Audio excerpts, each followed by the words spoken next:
Good morning, good afternoon, and good evening. Welcome to another episode of Rethink Culture, the podcast that shines the spotlight on leaders of businesses that put people first. My name is Andreas Constantinou. I see myself as a micromanager turned servant leader who developed a personal passion for workplace culture. And at Rethink Culture, we help companies build a high performance culture. Today, I have the pleasure of welcoming Andy Bailey. Andy is quite a lot of things. He's the founder of Petra Coach and Boundless.me, where a team of entrepreneurial coaches deploy their no BS approach to inspire and transform and scale teams and organizations. As an entrepreneur, Andy started his first company when he was still in college, and he built it into an Inc. 500 company and successfully sold it and exited.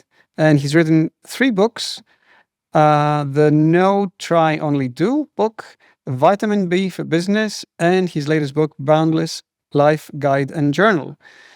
And he has 2 daughters, and he just took delivery of a tractor that he's very much looking forward to playing with. Andy, very welcome to the Rethink Culture podcast. Hey, thanks for having me here. That tractor's sitting outside calling my name. So we better keep it short. Yep. All right. So you're a coach and you're an entrepreneur as well. And we were talking before we hit record about you taking a journey in your life where your first company was all about, or your Petra coaching company was all about performance and business tactics to help companies scale. And your latest company is all about helping people. So I want to hear about that journey, but was there like an inflection point in your life where you said, I have to change my priorities and shift gears? Well, I think it comes from a couple of places. The first is the greatest limiting factor to the growth of an organization is the people in the organization. It's not market share. It's not access to capital. It's not, product. You have to have a product. You have to have a service that actually people will buy. But beyond that, it's just the limitations of the individuals to deliver on the demands of what's being asked for them to do, especially if you're in any kind of a scaling, growing, segment or industry whatsoever. So that realization was a big piece of it. We were, as a scaling practice, like we worked with companies to get them to grow because they wanted to grow. We kept hitting these ceilings. Like we would go, double the business in a 3-year period of time, and boom, we couldn't get any farther than that. We had to, rejigger all the people and bring some new folks in and let some people go and upgrade talent. And it was frustrating. It's like, that shouldn't be that way. We should be able to grow the people at the same rate. The second piece is, I've got a box that sits over here on my desk. I empty it about once every 2 years or so. And it is full of notes of appreciation that people have sent me. I go do something, have a phone call, speak to somebody like I've done with you in the past, something that I would share. And they would write back to me how much they appreciated it and what the outcome might be. And at the end of the day, what was the impact on their life. And very rarely in those notes does it not talk about people. It doesn't say, thanks for getting me more capital. It talks about, thanks for introducing me to somebody that would care for me in this particular transaction or whatever it might be. And I felt like I was doing the right thing when I would get those notes.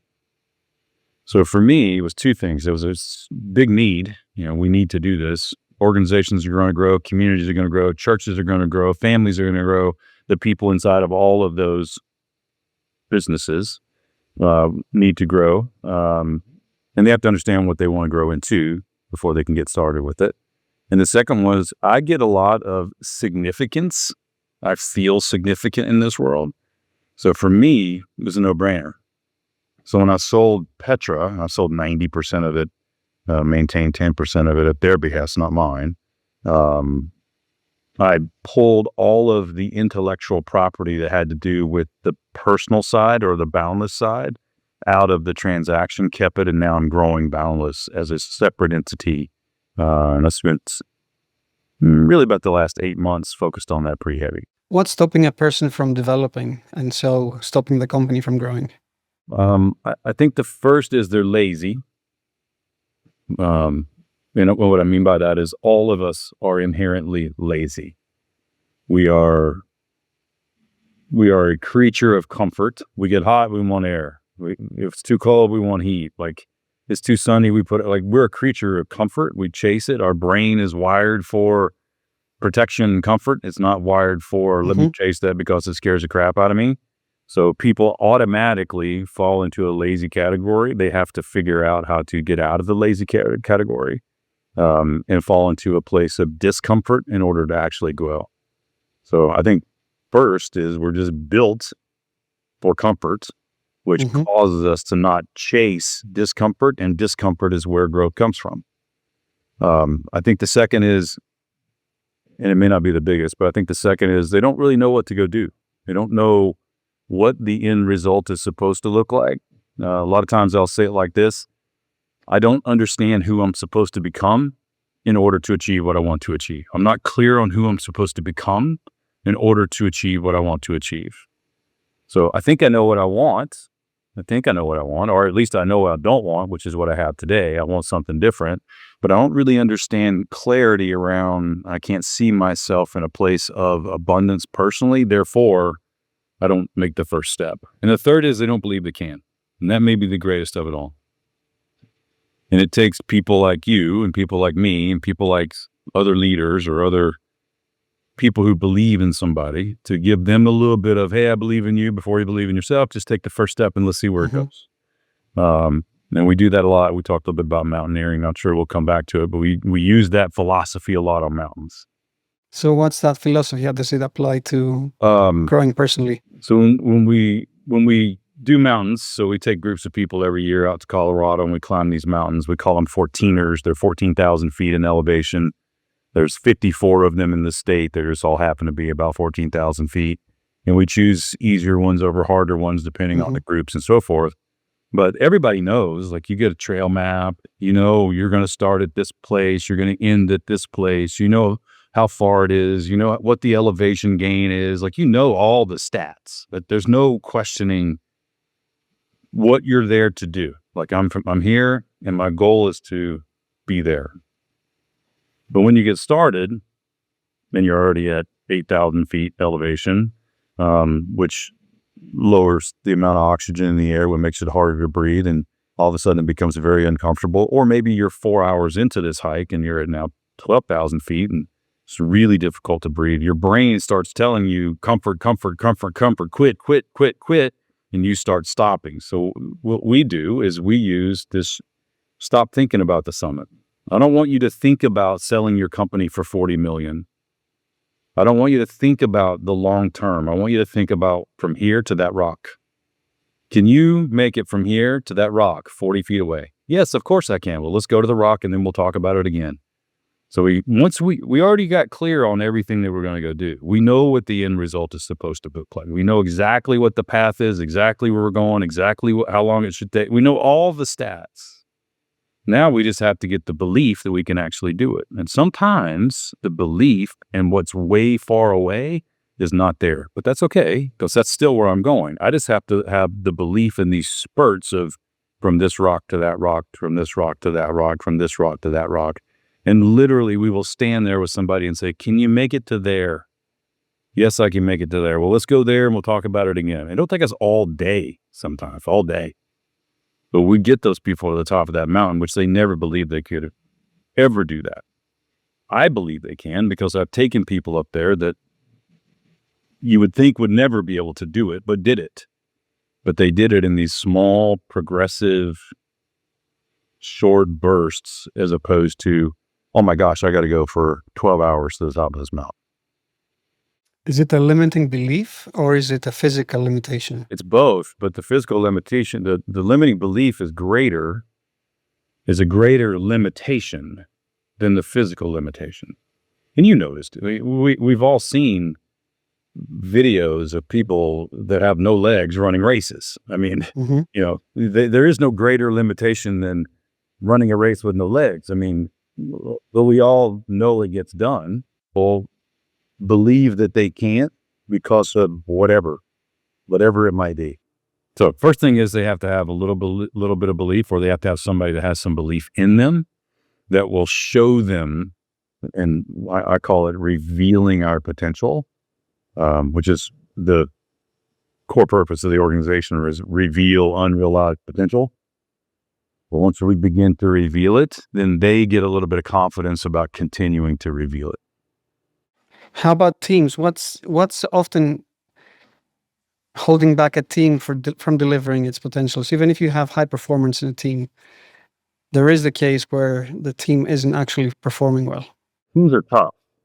I always say that the leaders on the call or on the podcast are going to be mad at me, but I always say that a business, that a leader gets the business they deserve. If it's going well, they did something to cause that to happen. If it's not going well, they did something to cause that to happen. They have to take that responsibility.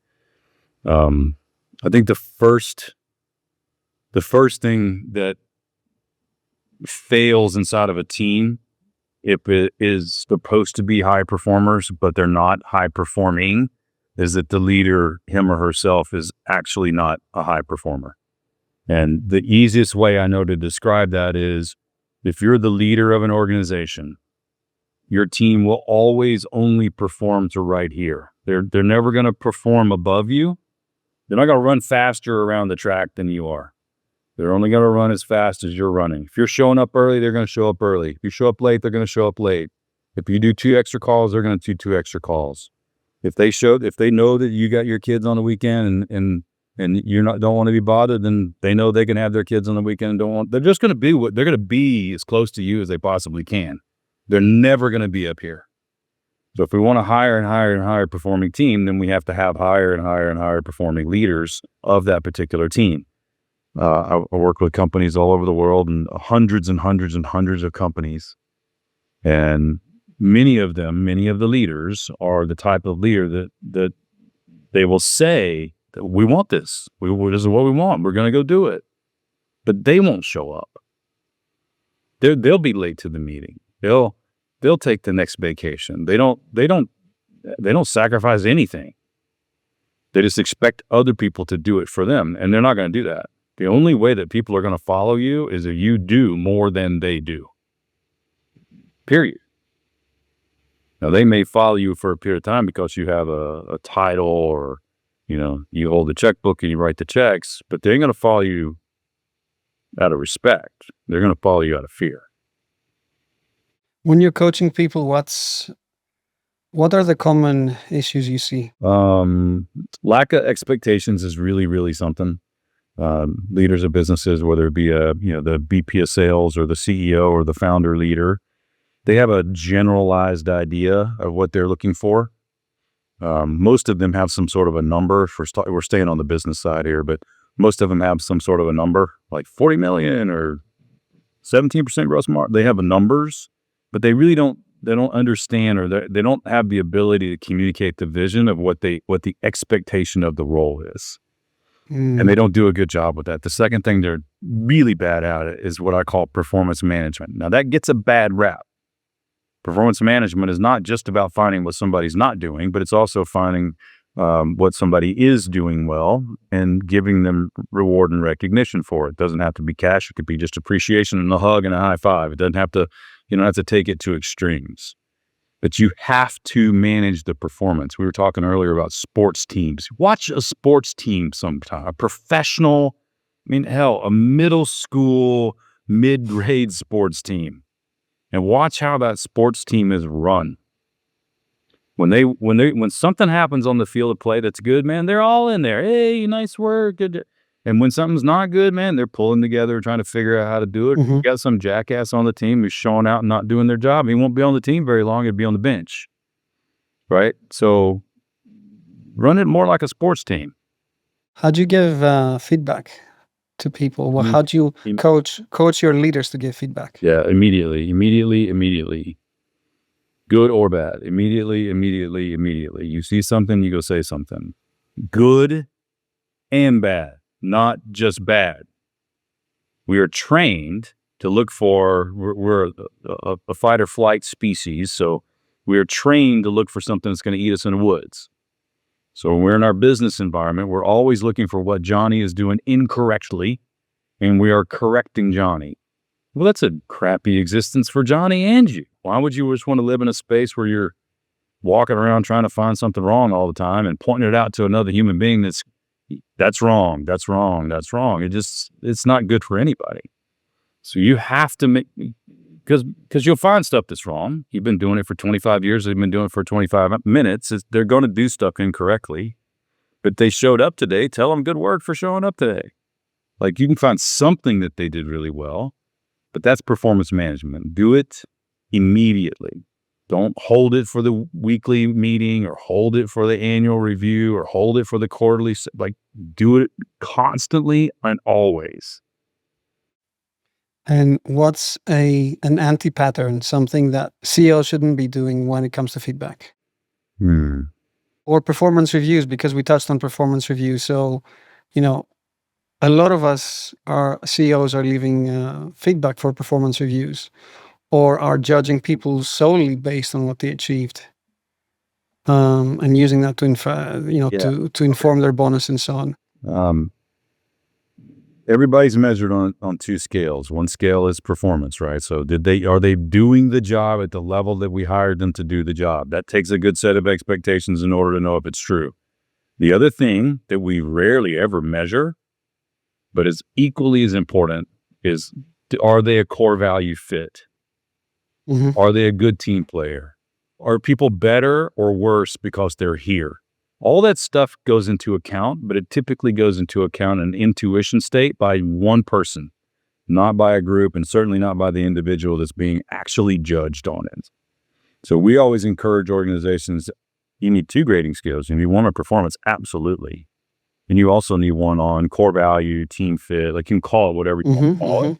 But you have to define what are these attributes of this other fit, and you have to performance manage people to that as well. And if you have a good set of core values, that's what we use in our practice, but there's terminology of everything, mission, vision, whatever you want to call it. And that becomes your yardstick of measure for behavior. Somebody's repeatedly late to meetings. You don't have to go, John, you're repeatedly late to meetings. You go, John, we have a core value of do the right thing, do what you said. How do you think being late to the meeting aligns with this particular core value? Now, as a leader or a manager, I just remove myself. I'm not the person that's calling you out, John. The core value says, do the right thing, do what you said. You knew the meeting was supposed to, like, you guys talk. How do you think that lines up with this value? This thing that we said was one of our standard rules. And you guys figure it out. I've removed myself from anything negative in that. Now it's just a core value conversation. So that works really, really well, but you have to be strong enough to have both of those areas, expectations and performance management. Right. And so a lot of CEOs will leave high performers with a poor culture fit on the team because they're afraid to lose them. Yep. And they will leave eventually. And the CEO will always, I've never not seen this happen, will always appreciate the fact that they're no longer there. And everybody else will. Oh, right? Everybody else will. It ends up being the CEO that becomes appreciative because everybody else is appreciative. Yeah. I have never seen somebody in that position leave.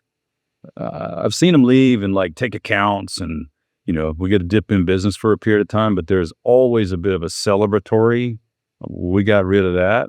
And here's the reason. When I work with teams, I always say this. Every single time leadership got into a room, when Steve, the jackass, was working here, the first 10 minutes of every meeting, we spent talking about Steve.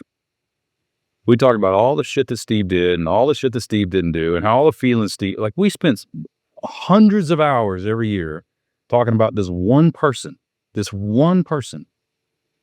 over and over and over and over and over again. And we will wait until they actually quit before we'll fire them.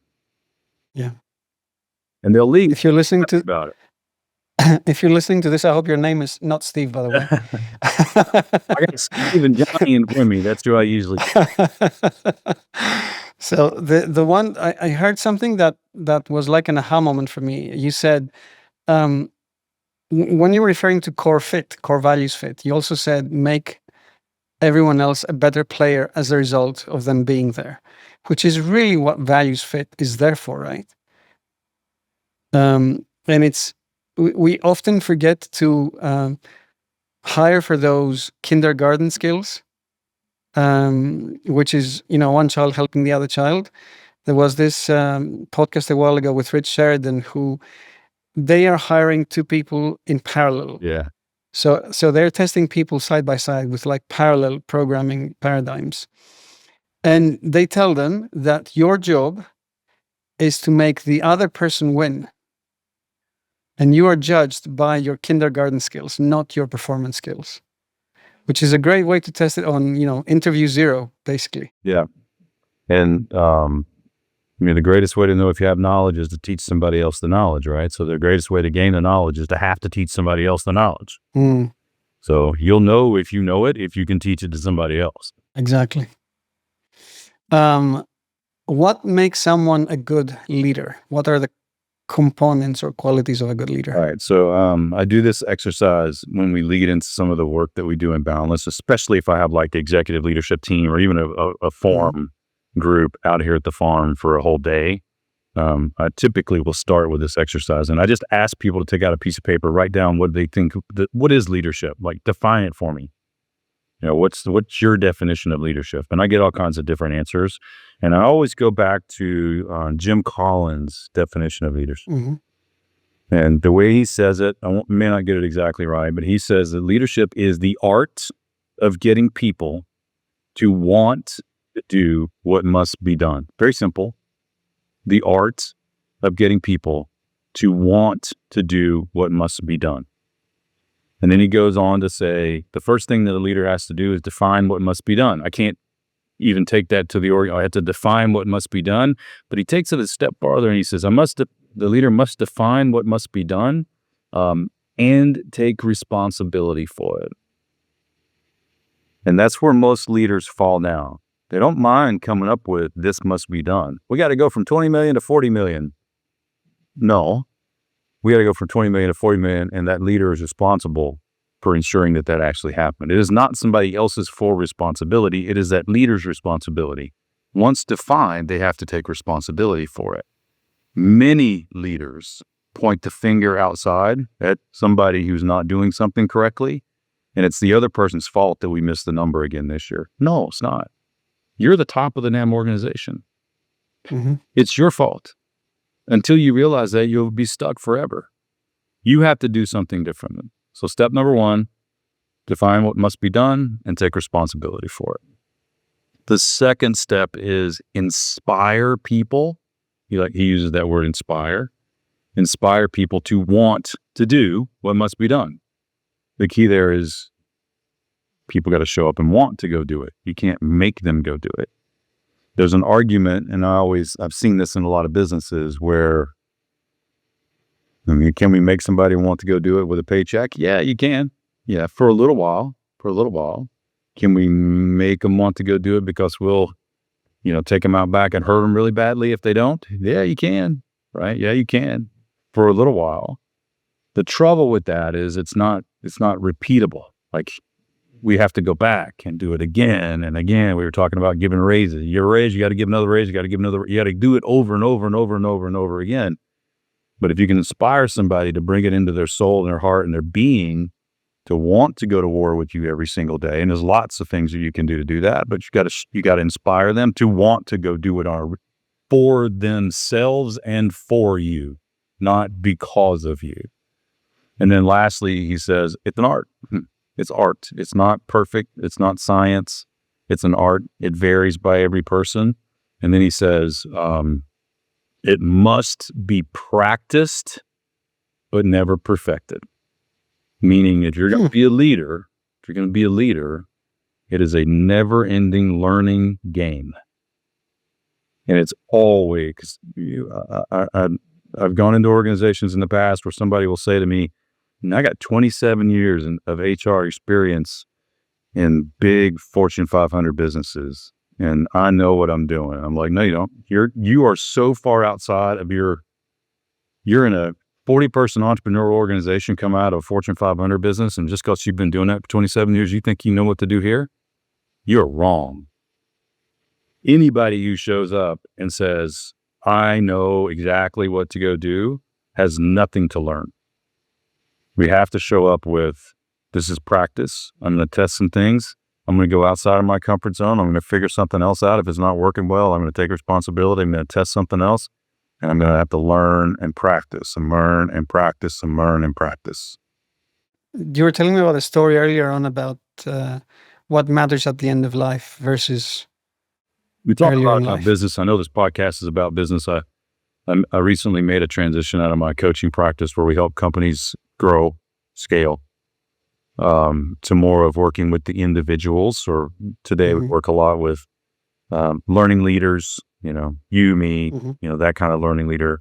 We work with forums. So they come to the farm. We're in Tennessee, so they come to the farm, or I'll do it virtually, or I'll go to a city and do a workshop or something like that. Typically it's learning leaders. But more recently, in the last 3 years, we've started working a lot with families. So that, that there becomes a gap between two individuals in a household. If one's a grower and one's not a grower, over time, the gap gets larger. So we want to, narrow that gap a little bit. So we work a lot with families and even with kids. We've got our nonprofit now that works directly with underprivileged kids, but that same content gets delivered to kids. So we're hosting like family days. And when I get a forum, forums are hopefully your listeners understand a forum, but it's just a small group, very tightly connected people that kind of know each other pretty well. When I do get a forum, this is the only place I do this exercise because it's really emotional. And I ask them, and this usually takes about 4 or 5 hours to do, but I always ask them to write their last letter. It sets up a little something like, you have an hour left to live. That's all you have. In your life, you can choose one person, not 5 letters, 1 letter, 1 person. So you got to pick the person first, which is difficult enough. And then you have to write everything in 1 hour before you die that you would like to convey to this person or anybody else through this particular person, because you're only writing a letter to one person. And they go off somewhere in the farm and they find a spot and quietly and they write the letter. Then we bring everybody back together and we read the letters to one another. And that brings the forum really, really tightly together. And interestingly enough, and then when I speak to business groups, I kind of go through and tell this exact same story. Not one word has ever been written in any letter that I've had read in those rooms about business. Not one single word. No one has ever written, hey, honey, I just wanted you to know that I loved every minute I spent in the company. Our company did it. We grew. Like, nobody talks about that shit.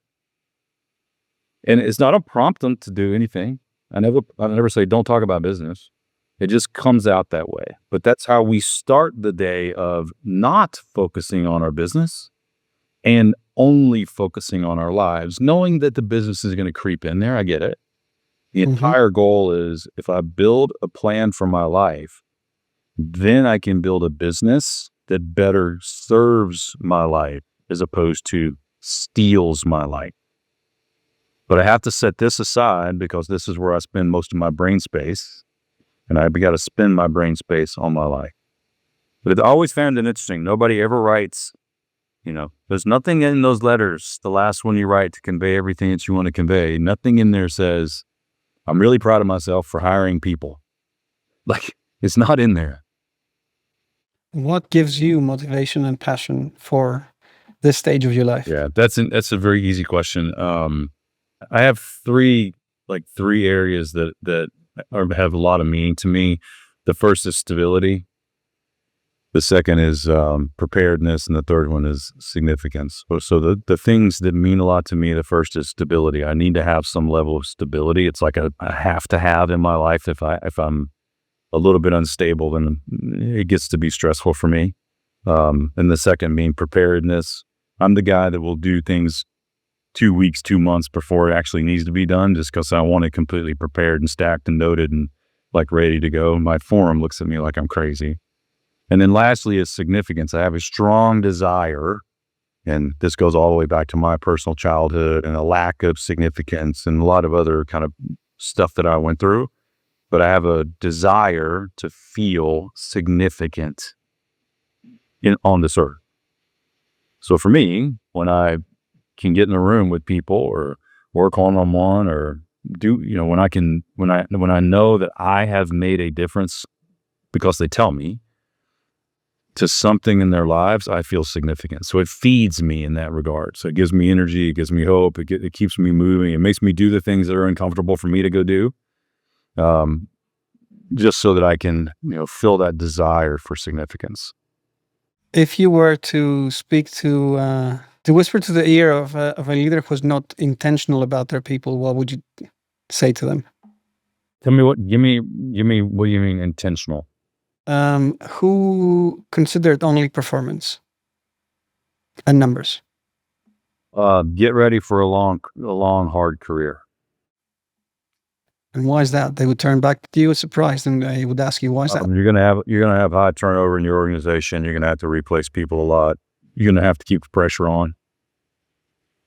Nobody's waking up in the morning going, "Let me go fight for you today." You're like, "Ah, shit, I got to see him again. He's gonna ask me about that number. I better get my number." People won't live that way very long, unless they just are in a remote location and have nowhere to go, which happens. But you are going to be one tired SOB at the end of your career, because all you're going to be doing all day long is, you said micromanaging when you started, but you're going to be keeping the pressure on, checking in on people, probably making them feel badly about themselves continually. Like, it's not a good place. And believe me, I've done everything I'm saying right now. I've done too. I know I have a tendency to fall into that particular place. It's a lot easier place. It's a more immediate space to get results. I was always amazed in business and in life how much shit got done when I got mad. Like, why do I have to get mad for all the stuff to get done? But I have to get mad again, and then all the stuff would get done. Then I have to get mad again, and all the stuff would get done. Like, this is a cycle that just continues and continues. But if we can get people to respect us at a higher level, want to achieve with us, right? Then we don't have to we don't have to stay in that space all the time. Now, there's always a space for that. It never, I don't think, completely goes away. There needs to be a little bit of kind of like childhood fear of dad around, that you could lose your mind at any second. But they need to respect you at a very, very high level and want to follow. And question I don't get to ask often, what's stopping you from doing the best work of your life, if there's something stopping you? Yeah, it's a good question. I'm in a brand new space. I went from having a team of people that did things for me, I got just me. So I wrote checks yesterday. Like, when was the last time you did that? Like 10 years ago, maybe? I'm in the same shoes right now as well. Yeah. So, that's a weird kind of space. And I'm also in a space of spending large amounts of money, like big chunks of money to create this retreat center and, all the stuff that I want to create out here. So I probably have a lot more, like, I'll use the word fear or inhibition. I've got like a little bit of, I'm hesitant more than I have been in the past, because I don't know. I know what it's supposed to look like. I think I know how I'm going to get there. I know what the plan looks like, but I can't really claw it back if it doesn't work. All right. So it's a little bit of a trust until it's verified piece. And anytime somebody starts a business, this is where you start from. It's not new, but it has been a decade since I've done it. So I've forgotten some of these feelings. Right. You're like this would be the thing. Second-time parent. Yeah. Where can people find out more about you, Andy, and your work? So I would start with, go to boundlessfarm, FARM.com. That's our retreat place. You can get a good picture of what we look like out here in Tennessee. And then boundless.me, ME, is where we have our content. That website's being redone since we moved from Colorado into Tennessee, and it'll be a little more green. They're more rocky brown looking. The farm is already completed, but you can check it out at either of those two places. And I do some every month, 10 months out of the year. Summertime, we do those adventure trips where we go climb those mountains in Colorado. But 10 months out of the year, I do a 2-hour online workshop. It's based in the boundless content, always free, never charge anybody. Anybody can jump on anytime that they want to and send anybody that they want to send. So that's a really good place to kind of come in and do a workshop. If you are somebody who's on the other side of the world and the time doesn't work for you, if you send me an email, I'll get up in the middle of the night and do one for you. If somebody will show up for something where they're going to get better from it, I'll do anything I can to help. Andy, thank you for inspiring us. You're one of the very rare people that goes out of their way to empower others at scale. Right. And Godspeed in that mission of yours. And to everyone that's been listening, thank you for giving us your undivided attention here. I hope you enjoyed and got inspired from listening to Andy as much as I did. And if so, you can leave a 5-star rating, which is how more people get to find out about the podcast and listen to it. And you can also watch us on YouTube if you've just been listening to us. Then that's it from my side, and keep leading and keep creating more inspiring workplaces for you and especially for those around you. Take care.